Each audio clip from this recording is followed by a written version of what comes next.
नमस्कार, जोहर झारखंड में स्वागत है आपका। मैं हूं आपके साथ सिरांधर शेखर। शुरुआत बड़ी खबर के साथ करेंगे। रांची से बड़ी खबर मिल रही है। मजदूरों से भरी एक बस यहां पर पलट गई है। इस हादसे में 35 से ज्यादा मजदूरों के घायल होने की खबर है। इनमें से कई की हालत गंभीर बताई जा रही है। दरअसल मुंबई से मजदूरों को लेकर एक बस पश्चिम बंगाल के वर्धमान जा रही थी, तभी सिकंदरी घाटी में बस पलट गई।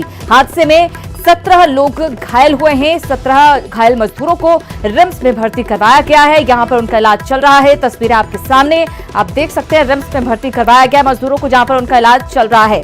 बड़ी खबर आपको दे रहे हैं। हम आपको बता दें, वर्धमान ये बस जा रही थी, तभी रांची में हादसे का शिकार हुई है। 35 से ज्यादा मजदूरों के घायल होने की खबर है। कई की हालत नाजुक बताई जा रही है।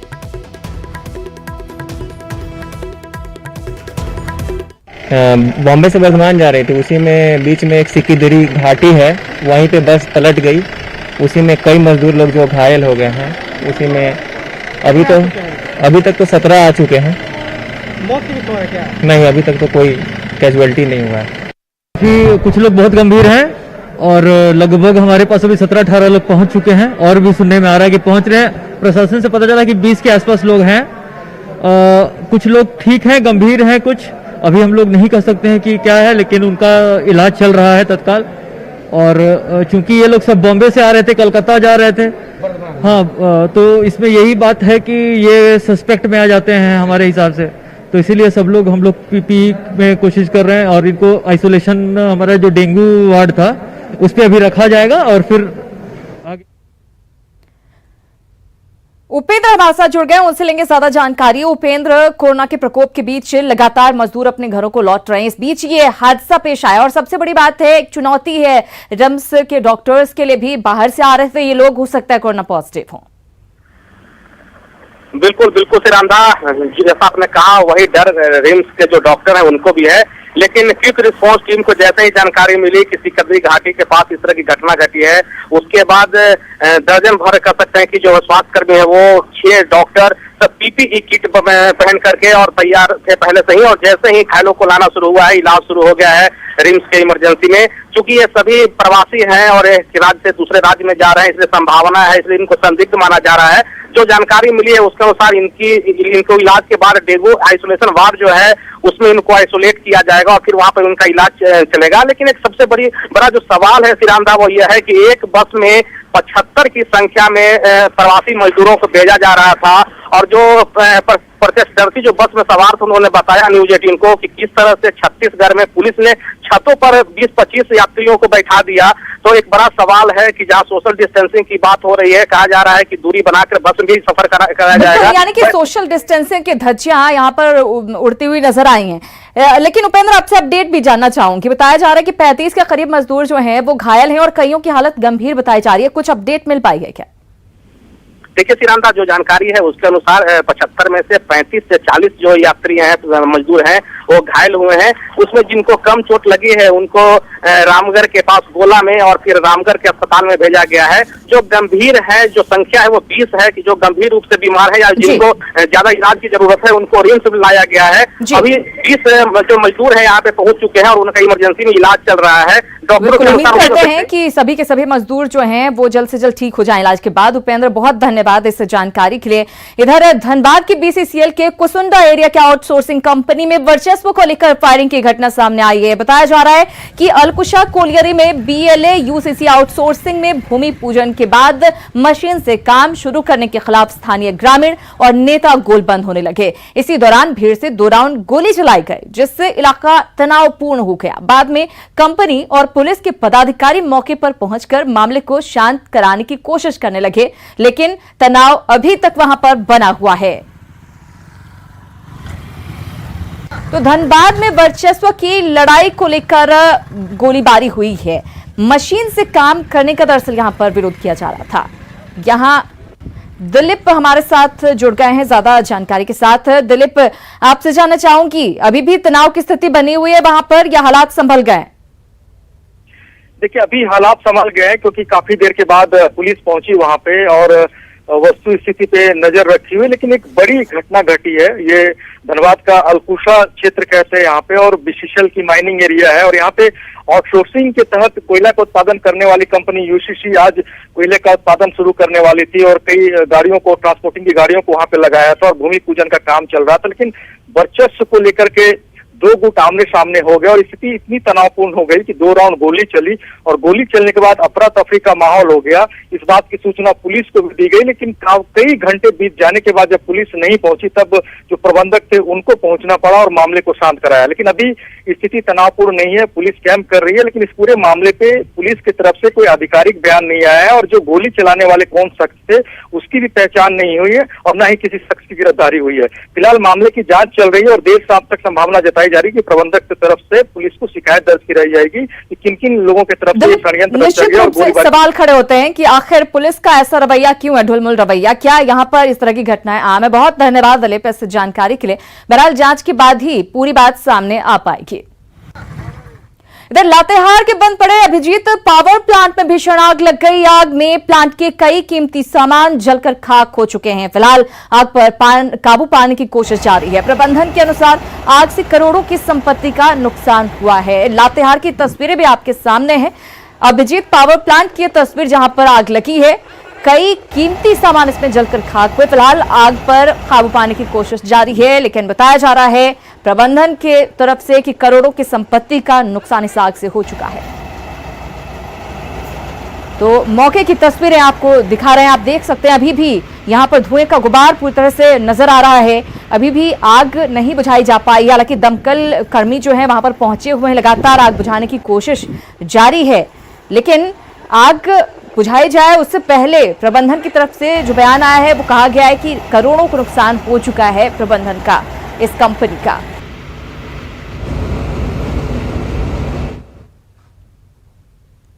चतरा से खबर, जहां प्रतापपुर में गर्भवती आदिवासी महिला से गैंगरेप का सनसनीखेज मामला सामने आया है। पीड़िता की माने तो 4 दरिंदे पहले उसे जबरन उठाकर जंगल ले गए, फिर गमछे से बांधकर उसके साथ दुष्कर्म किया।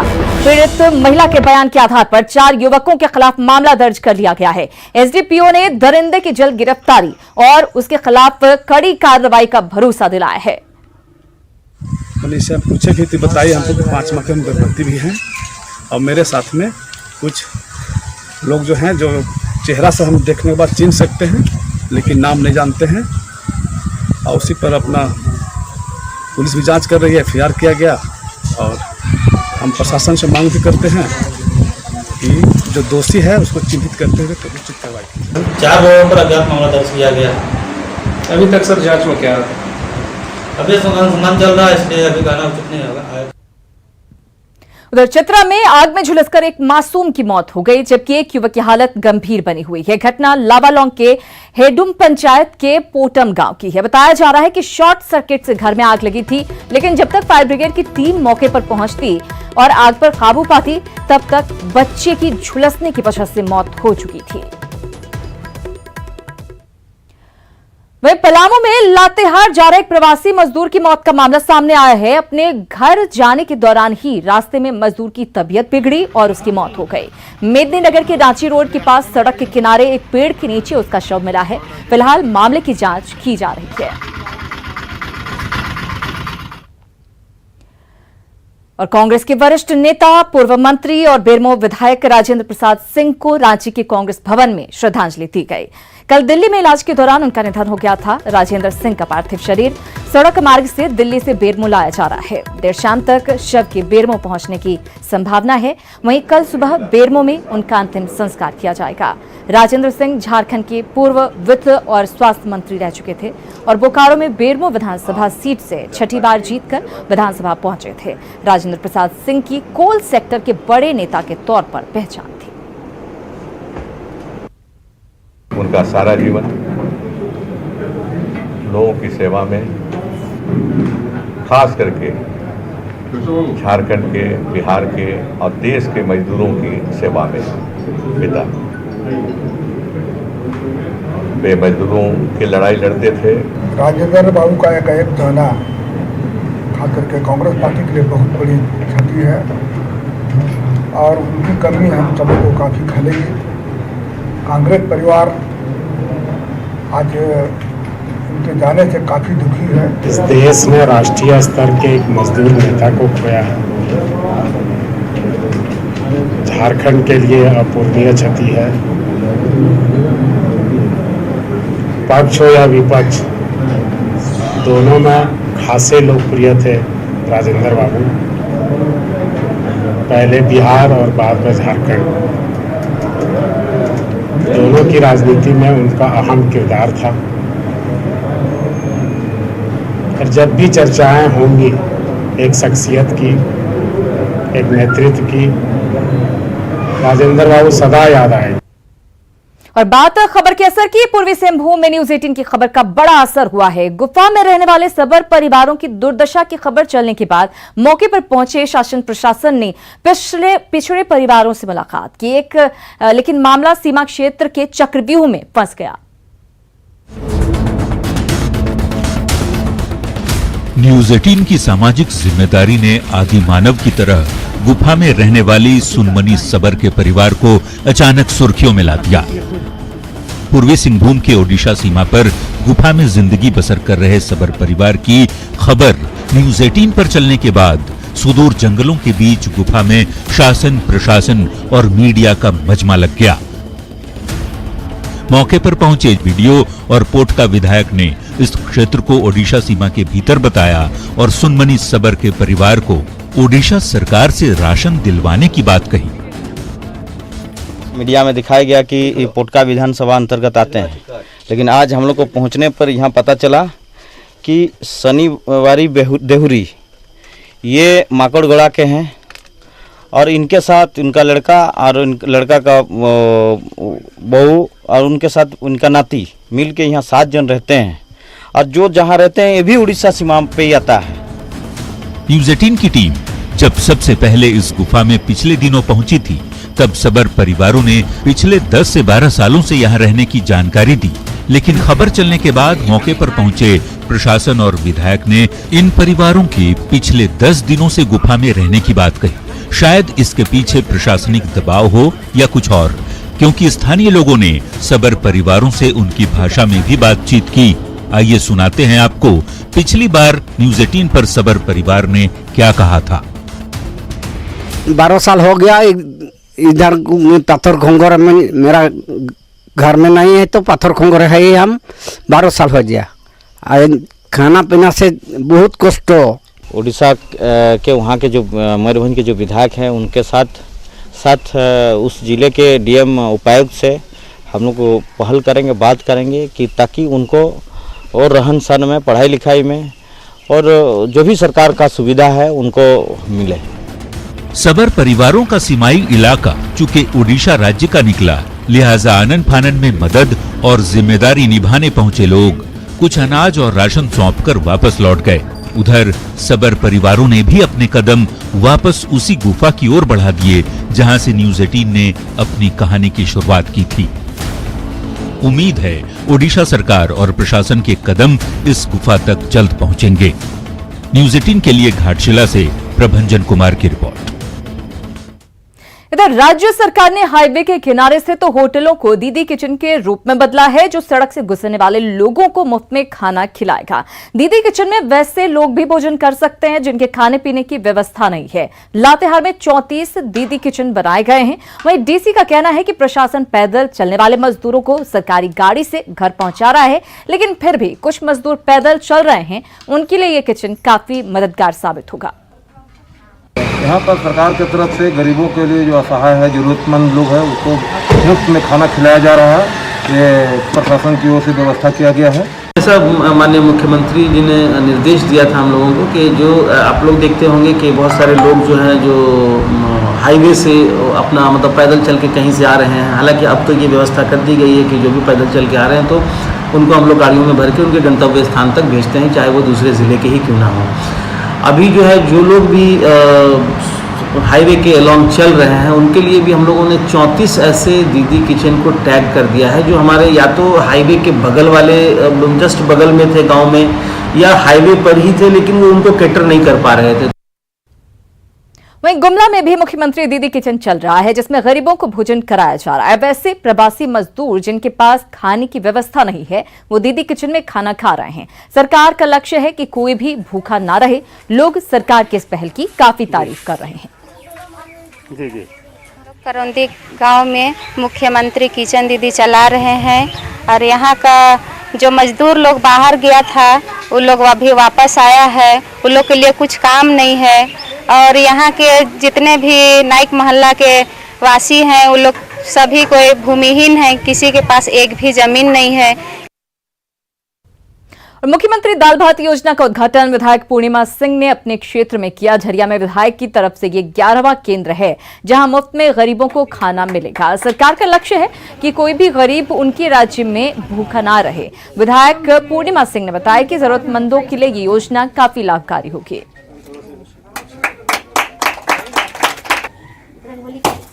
इस योजना का ये 11वां केंद्र है आपके झरिया विधानसभा में और प्रयास यही है कि हम हर व्यक्ति तक पहुंच सकें ताकि भूख की जो सबसे बड़ी समस्या है वो कहीं ना हो यहाँ पर। तो 11वां केंद्र है, इसके बाद एक और उद्घाटन है, टोटल 12 केंद्र हो जाएंगे और जैसी जरूरत पड़ेगी अगर आगे तो निश्चित तौर पर और भी केंद्र खोले जाएंगे। उधर कोडरमा के गांधी चौक पर स्थानीय लोगों के द्वारा प्रवासी मजदूरों के लिए निःशुल्क भोजन की व्यवस्था की गई है। गांधी चौक के पास स्थानीय लोगों की ओर से एक शिविर का आयोजन किया गया है, जहां NH 31 से गुजरने वाले सभी प्रवासियों को फूड पैकेट्स और पानी की बोतल देकर रवाना किया जा रहा है। शिविर में शामिल स्थानीय लोग NH 31 से गुजरने वाली सभी बसों को रोकते हैं और उसके बाद प्रवासियों की संख्या के मुताबिक उन्हें फूड पैकेट्स मुहैया कराया जाता है। बात बिजली संकट की। लॉकडाउन में घर पर रहने से बिजली की खपत बढ़ गई है और कई महीनों से बिजली बिल ना मिलने से विभाग की हालत भी खराब होने लगी है।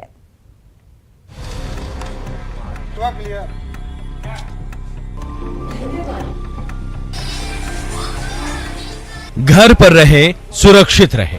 इस नियम का पालन साहेबगंज के लोग भी कर रहे हैं, लेकिन घर पर रहने से एक अलग ही परेशानी खड़ी हो गई है। परेशानी खुद के लिए भी और बिजली विभाग के लिए भी। महीनों से घर पर बंद है तो पंखा, कूलर, AC, मोबाइल, टीवी का इस्तेमाल भी ज्यादा हो रहा है।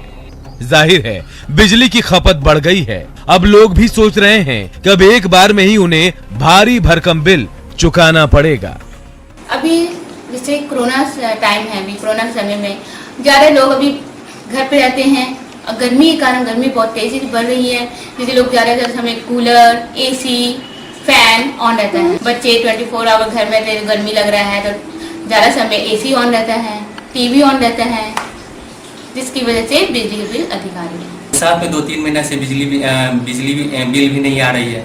इससे हम लोग को ये परेशानी होगी कि आगे चल के एक साथ आएंगे बिजली बिल जो ज्यादा मैक्सिमम होगा, तो फिर हम लोग को देने में भी परेशानी होगी बिजली बिल। एक तरफ उपभोक्ताओं की परेशानी बढ़ गई तो वहीं दूसरी तरफ बकाया नहीं मिलने से बिजली विभाग की हालत भी अब खराब होने लगी है। जहां साहेबगंज से विभाग 5 करोड़ के बिजली बिल की वसूली करता था, कोरोना की वजह से मार्च से लेकर अब तक महज 50 लाख रुपए की वसूली हो पाई है।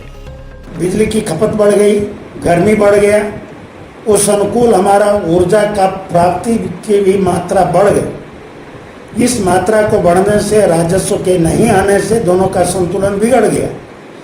तो गत 3 सप्ताह से हमारा बिजली का लोड रिस्ट्रिक्शन भी अधिक होने लगा। कोरोना बंदी में लोग घरों में रहकर खुद को सुरक्षित तो रख रहे हैं, लेकिन बिजली विभाग बेदम हो रहा है। अगर ऐसा हाल आगे भी रहा तो बिजली विभाग के जरिए राज्य सरकार को जबरदस्त राजस्व का नुकसान भी हो सकता है। निशांत, न्यूज़ 18, साहेबगंज। और लॉकडाउन में प्रवासियों की घर वापसी का सिलसिला जारी है। आज 2 श्रमिक स्पेशल ट्रेन बोकारो स्टेशन पहुंची। पहली ट्रेन तेलंगाना से 420 मजदूरों को लेकर आई, वहीं दूसरी स्पेशल ट्रेन 1444 यात्रियों को लेकर आई। स्टेशन पर सभी का थर्मल स्क्रीनिंग किया गया। उसके बाद बसों के जरिए सभी को उनके गृह जिले भेजा गया।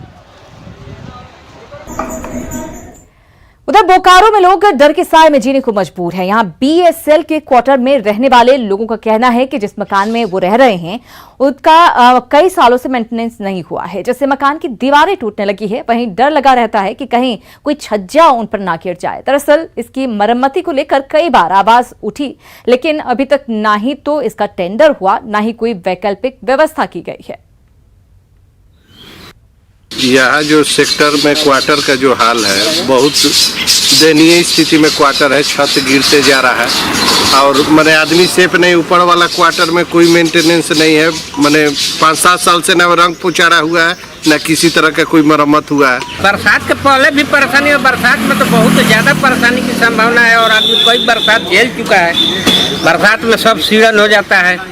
एक भी इसका सीवर लाइन दुरुस्त नहीं है, रोड में पानी। वहीं चतरा में NH 99 पर कोयला लदा ट्रक अनियंत्रित होकर पलट गया। इस दौरान गाड़ी के परखच्चे उड़ गए। वहीं ड्राइवर और खलासी को गंभीर चोटें आई हैं, जिन्हें अस्पताल में भर्ती करवाया गया। हादसे के बाद जेसीबी की मदद से गाड़ी को हटाया गया है।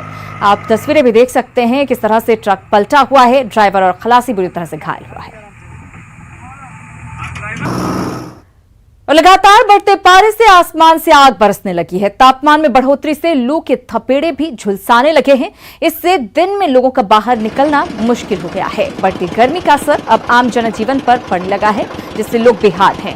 रांची में लोगों से बात की हमारे सहयोगी उपेंद्र कुमार ने। पूरे झारखंड में गर्मी अपना प्रचंड रूप लेता जा रहा है। अभी हम रांची में हैं और दिखाएंगे कि रांची का ये जो रोड है बिल्कुल सुनसान इसलिए है क्योंकि 38 डिग्री का तापमान अभी तक पहुंच चुका है, अधिकतम पारा जो है।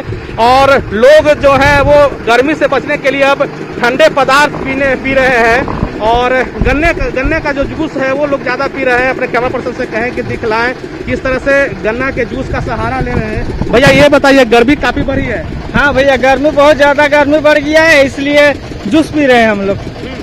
हाँ, 4 दिन पहले तक तो गर्मी नहीं थी? पहले तो नहीं थी, लेकिन अभी बहुत ज्यादा गर्मी बढ़ गया है, इसलिए तो क्या करेंगे। रोड में खाने उने के लिए कुछ नहीं मिल रहा है, तो इसलिए देखे रोड में जूस। भाई को बोले कि भाई 1 गिलास जूस बना दो। नाम क्या है आपका? नाम मेरा कर्मा। तो ये राजधानी रांची में अभी तापमान 38 डिग्री है और जो जानकारी मिली है उसके अनुसार जमशेदपुर में तापमान 40 डिग्री क्रॉस कर गया है, जबकि पलामू में अभी तापमान 42 डिग्री के ऊपर है। पूरे राज्य में जबरदस्त गर्मी पड़ रही है और ऐसे में मौसम विभाग ने जो पूर्वानुमान दिया है उसके अनुसार आने वाले 2-3 दिनों में तापमान 2 से 3 डिग्री अधिकतम तापमान सामान्य से ज्यादा ही रहेगा। कैमरामैन राजीव के साथ उपेंद्र, न्यूज 18 रांची। पलामू के जिन गांव में कभी नक्सलियों की तूती बोलती थी, आज उन इलाकों में युवा किसानों की मेहनत खेतों में लहलहा रही है। प्रगतिशील किसान अजय मेहता आज कोरोना काल में एक मिसाल बनकर उभरे हैं।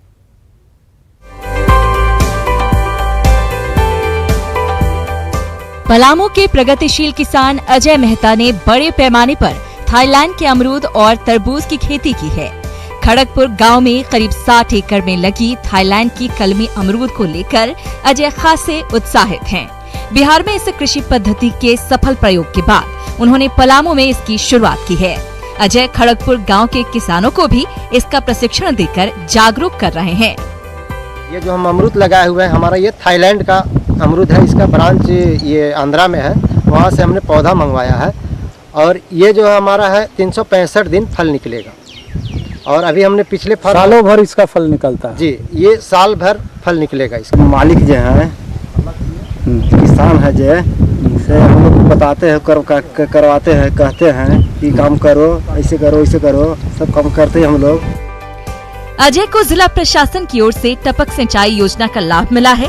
साथ ही कम सब्सिडी पर मशीन और पाइपलाइन भी कृषि विभाग की ओर से मुहैया कराई गई है।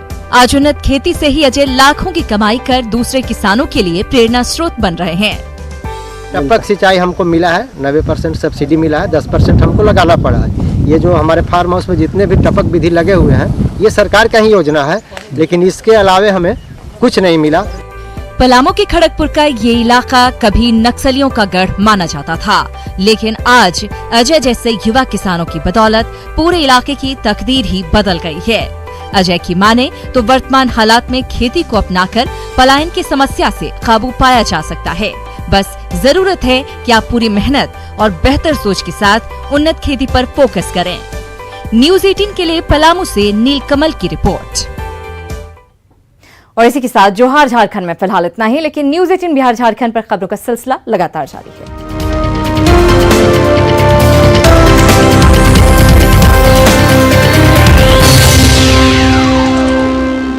इस न्यूज हेडलाइंस के प्रायोजक सच्ची सही